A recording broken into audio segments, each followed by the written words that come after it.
How do you go about mapping out your processes and workflows while you're on paper and try to figure out what they're going to look like on an EHR? Because I'm assuming there's somewhere between a 10 and 30% degree of variation between an organization on paper and what their workflows look like and the processes look like. So when you transpose that into an EHR, it may not line up ideally. Maybe what I'm saying is not actually true in your case.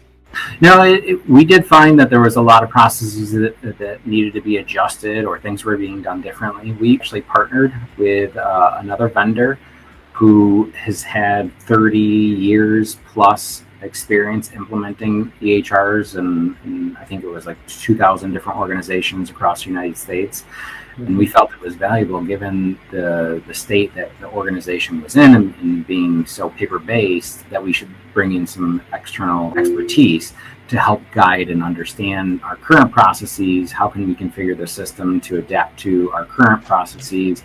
What might have to get changed because of the EHR? And that was, again, all part of the change management process, so we could then educate people of what to expect when we did go live. You found a third-party vendor to help you with implementation.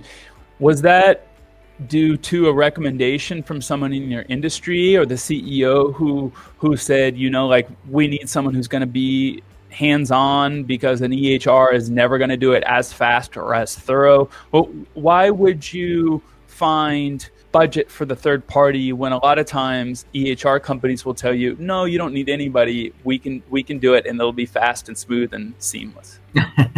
Well, that almost sounds exactly like the sales call or the conversation that we had.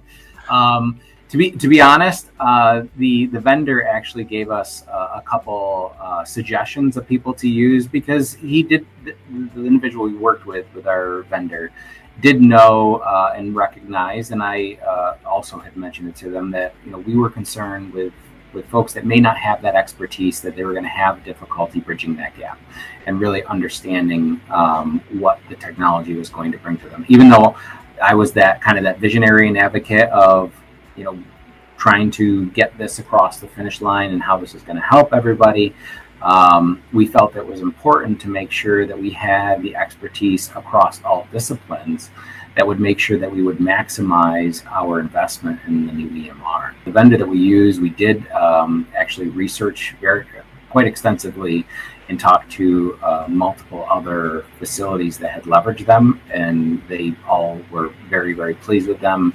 They all felt that they did a great job, and thus far they have really helped us tremendously.